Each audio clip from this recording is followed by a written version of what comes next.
Hello, you wonderful people, and welcome to another episode of SuperFantaFi. This being a show where we talk about TV shows of the supernatural, fantasy, and or science fictional genre. For today's episode, I'm going to talk about I'm the Evil Lord of an Intergalactic Empire. I always struggle with that because I never remember if I'm getting the entire title right. Season 1, Episode 3. A lot of really interesting things went down in this episode. So let's break it down. So we see the guide. We learn a little bit more about him. It was kind of, we got a little dabble of it last episode, but he kind of goes into it even more this episode of basically he feeds off of misfortune and negative emotions. And that lady was like eating food. And he's like, oh, everything's so great and awesome. And then just the small trivial things he gobbles up. He's like, tasty. It was her chopstick not breaking properly. So like her chopstick kind of broke when she tried to pull it apart. But then we cut to Liam. He was in the little stasis education thing for 2 years, which I was like, interesting. Because all they said was last episode was 6 months equals 10 years worth of knowledge. So I just assumed he was only going to be in there for 6 months. So he got like 40 years worth of knowledge, but comes out a little bit older. So at this point in the story, he's 7 years old, and now kind of coming back. In the absence, like Amagi has kind of led like a spacecraft launch and just spacecraft program has kind of launched that. Plus they have their oh god, what were they called? They're called something else in this. Immediately my brain wants to call them mobile suits, but obviously that's a trademark to the Gundams. But it's some other, I forgot the other name, what the name for it was in this, but they're mechs. And obviously it's like, aside from Liam just being the kid that he is, it's also the situation of, hey, I've never been in a mech before. I want to do this. I want to enjoy it.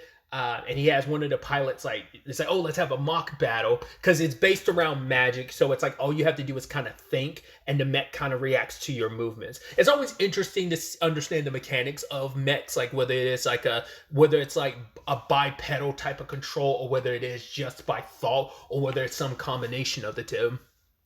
But either way, he faces off against the guy, and the guy like is like, oh, you beat me, but I was like, okay, he's going easy on you. And then immediately Liam gets taken down, and now it's all about like, well, I've got to train myself up, because like the more skilled you are and battle experienced you are, obviously the more skilled you're going to be. Like having a thought and stuff, like, you know, having the mech react to your thoughts is good and everything magic wise, but the problem is that doesn't mean as much when the person you're facing off against has more experience with you and knows how to like fully operate the machine. And so Liam's trying to find a teacher, where we end up meeting, was it Yasuchi? I'm trying to remember if it was like Yasuchi or like, I think it was Yasushi. And I was like, oh, interesting. And I love that Amagi was like, oh, there's something suspicious about this guy. But for Liam, he's like, no, him being a little suspicious is first and foremost kind of plays into like the cool, mysterious angle. But also considering I want to be an evil guy, me learning from a guy that is kind of suspicious, perfect. And so when he shows off his technique, was it the way of the Flash, secret technique, the Flash, and he does the cutting, I was like, immediately in my mind, I was like, is this bullshit? I was like, were those pre-cut? Because like the cuts on it looked weird. I was like, those look like those might have been pre-cut. And I was like, was this for real? Especially when Amagi was recording the whole thing. And she was like, can't see anything like he drew the blade or anything. His blade never left the sheath. And then like you have Liam being like, oh my god, that was so cool and so fast that like even Amagi couldn't pick it up. I was like, this smells like BS. Because I thought Amagi was going to call him out, especially because she was already weary and suspicious of him. But it turns out, nah, he seems cool. He's got the job. And then we find out, yes, he is a complete and utter fraud. And he's like, ooh, like I tricked him with that technique. The whole thing is to cut the trees and stuff ahead of time. I guess like the question is, I guess if you have them in such a position that, it's like that takes a lot of prep where you have them cut already, but how do you get them to all fall like that? You know, like they must be in a position where they're immediately already about to foul. So you have to time that perfectly then to make them slide just as you draw your blade and stuff like that. Hey, you know, fraudsters doing their thing. That I got to give them credit of like that being a fraudster and a charlatan and a grifter. That's a skill in its own right. I think a good skill to have as a evil person, but you know, we'll see. But then we time skip 3 years. super casually of Liam training and obviously not going anywhere. I mean, he's learning the basics, so there's that at least, but he's trying to work towards like, hey, I want a super move, but he's not learning it. And then Yasushi is just like, dragging him along and like continuing this because it's like, hey, I've gotten paid and I've gotten a whole bunch of free meals out of this, so it's benefited me. And when Liam's like, yo, I want to learn that technique, he's like, hey, I told you I'm gonna tell you once, show you once, and the fact is you're supposed to learn it from that and pick it up. And the fact is you're questioning my methods. Oh well, I guess I'm just gonna have to leave. But then it's like, okay, maybe I acted too harshly. And it's like, and I love the entire time Liam kept leaving and coming back, and he keeps breaking character. I fooled him, Baka, and then goes back to being serious. And he's just like, oh, what a pain in the ass, because he's like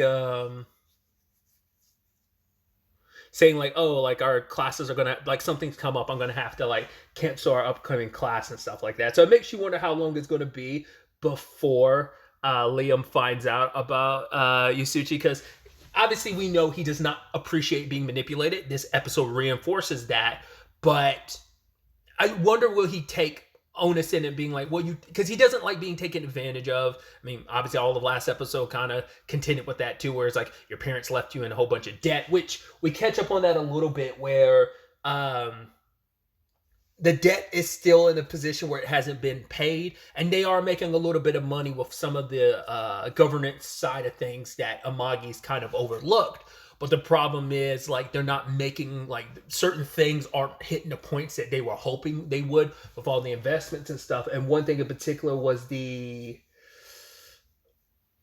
I forgot what program it was they were calling that guy in about, but it turns out it's an embezzlement thing, which Liam wasn't even opposed to it at first. He's like, no, like the fact of the matter is this guy, I can learn a lot from him. But then Amagi brings up, there was actually a case brought up about this, and it's like, wait, this guy was caught? It's like, oh, so he's not that good if he got caught. But it's like, no, the person who took the fall for it was this subordinate who was immediately executed, and the money was never found. And obviously for someone like Liam, this was triggering because it just made him think about being manipulated by his ex and her baby daddy. And it's just like, it just drove him insane, where it's just like, did you enjoy living your life, kind of like being happy that you like basically killed your subordinate and made them take the fall for this? It's kind of like, yeah, that's the worst crime in situation. So that's the thing of like, that's the interesting thing about Liam, where it's like, you are trying to be an evil person, you want to learn from evil people, but when that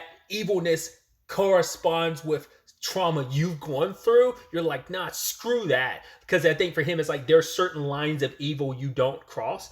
And for him, it's more so, but it's also like, this is you trying to manipulate me, and he gets triggered about being manipulated, because for him, it's like, the only people who can abuse and use my people is me and no one else. And Amagi tried to stop him, but it was too late, and Liam cut the guy's head off. And it's the first time, obviously, he's ever killed anyone in his old life or this life. And so Amagi's like, give me the blade, it's okay. She's trying to tell him, like, you can't kill all the other corrupt officers. It seems like it's like we have to basically, if we do, it's going to cause more problems later on. So she's like, get more robots or more AIs, not as good as high quality as me, a little lower, to cover some of those official positions.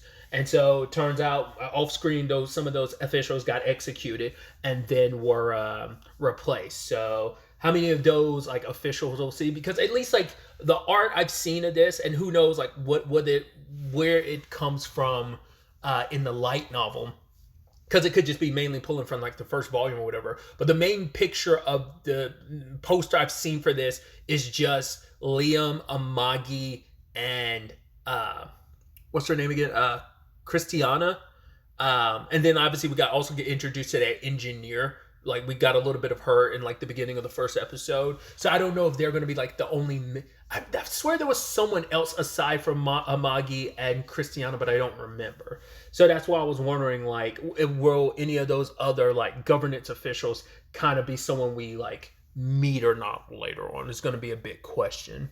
And obviously the stinger at the end was also setting up like he's going to start piloting, like, because Yasuchi was able to, cover his bases by being like, because he's like, oh, I don't want you to get into a regular unit trying to think like you'll be able to apply all that you've learned. It's like, no, you need a special unit that only you can apply or whatever. And just like, yeah. And any fault that Liam might not get the results he's looking for even after all his training, you could be like, well, it's him not having fully mastered this very specific mech he's in, and it's going to be his great grandfather's mech. So, and I guess that's the one we saw at the beginning from episode 1, and I guess like it eventually gets modified because it looks kind of goldish, but I wonder, is it like it's been around for a while, so it is very rustic, so it could be like, well, it's rusty now and it gets a new, or maybe it's just a thing of it just gets a paint job later on.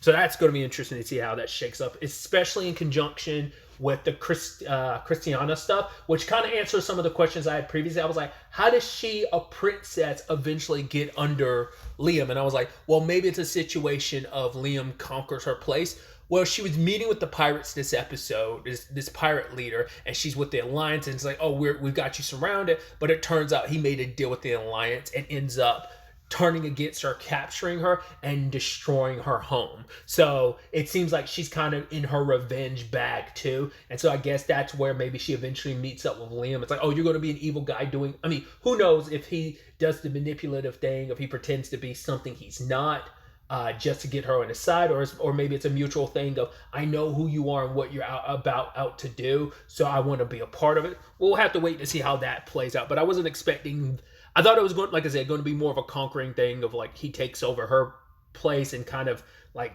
folds her empire, her kingdom under his empire type of thing. But no. So it's going to be interesting to see like what is the situation that leads the two of them meeting each other.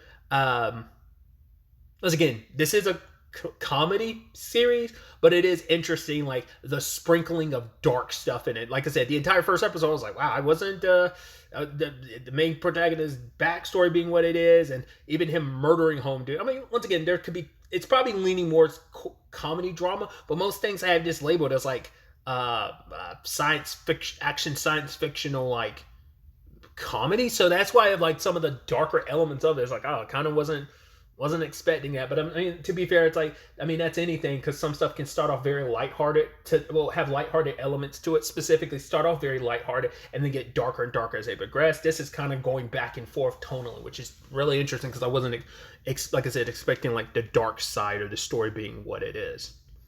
I also had to correct myself. I think last episode I said the thing that followed the guide was a cat. I looked at it when I was getting a thumbnail for the last recording. I was like, oh, it looks more like a dog, but maybe it's not a dog, but in retrospect, it looked more like a dog. So we still don't have an answer to what that is and what that's all about. We caught up a little with the guide this episode, but not that thing. So some very, very interesting developments. It's going to be interesting to see where all of this ends up taking us going forward into the next episode. But really, that's all I wanted to talk about. So the next time we meet, be happy, be safe, live life to the fullest, and enjoy it.